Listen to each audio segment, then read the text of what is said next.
Welcome to another edition of Not Just Giants. I'm Matt, and today, ostensibly, I'm going to preview this upcoming game in Dallas, where the 2-7 G-Men, with Tommy DeVito starting at quarterback, are 17.5-point underdogs. But for the most part, we're going to talk about how the Giants play out the string with an eye towards the draft and roster building for the future. If you had told me after the playoff loss against the Eagles that after 9 weeks of the 2023 season, I would be contemplating what the 2024 draft will look like for the Giants with a top 5 pick, I would have been flabbergasted. But that's where we are, so it's best to embrace the suck, understand why the season has been a flop, and leverage what can be accomplished moving forward when you have a terrible year. Because the silver lining here is significant, especially because the Giants, in my opinion, are not nearly as bad as their record might indicate. Let me explain.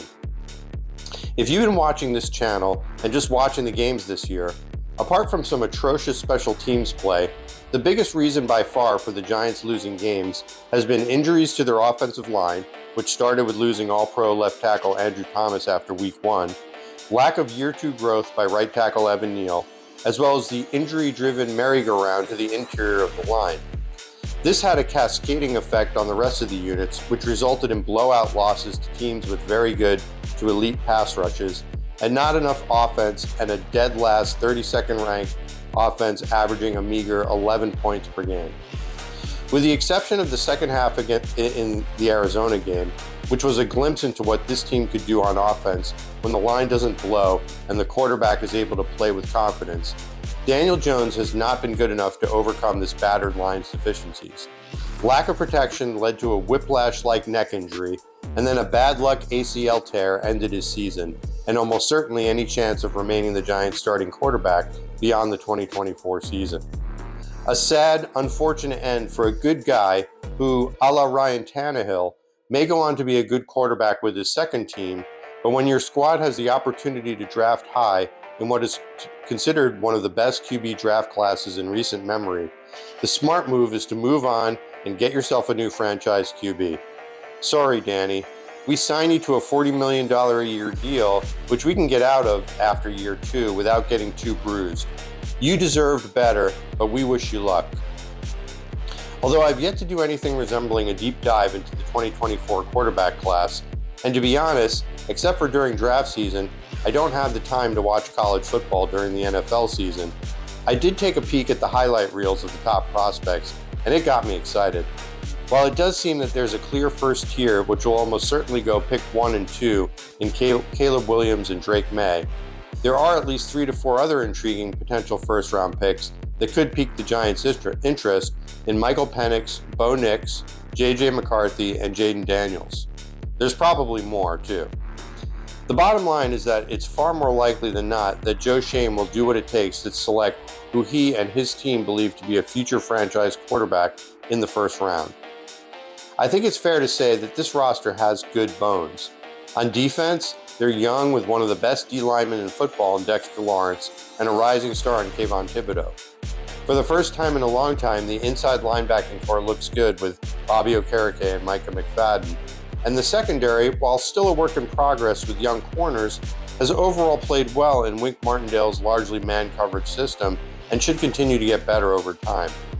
They need more depth at edge and more overall depth at all 3 levels of the defense, but that's doable. On offense, even though the offensive line has looked putrid, it's mainly been due to injury rather than talent. It's possible they'll draft and or sign in free agency another tackle and kick Evan Neal inside to right guard. Hopefully before the end of this season, Neal can get healthy enough to log some more evaluation time at right tackle. I like the Darren Waller experiment.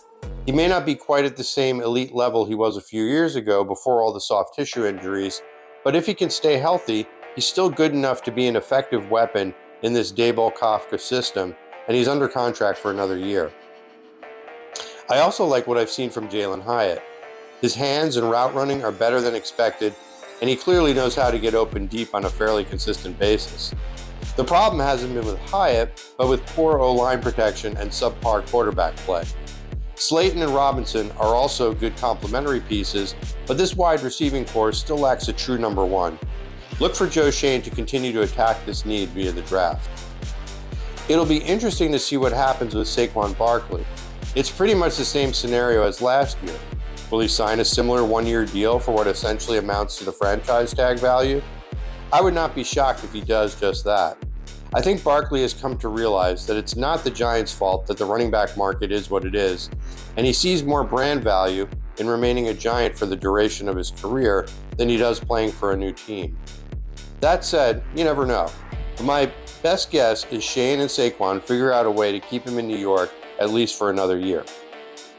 Last week's blowout loss to the Raiders and Daniel Jones' ACL tear slammed the door on any faint playoff aspirations for 2023, but it did provide closure.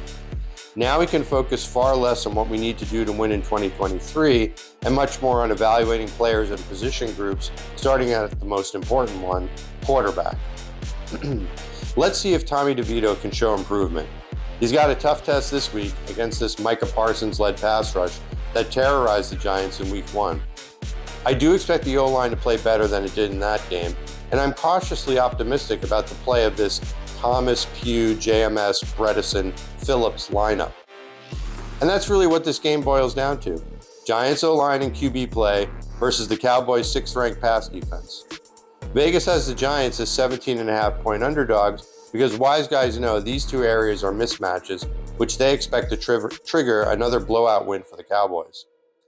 But if everything I've been telling you is true, that this New York Football Giants organization has solid bones and are significantly more competitive than their lousy record would indicate, then I'll take these Giants plus 17.5 and sleep like a baby. Let's go!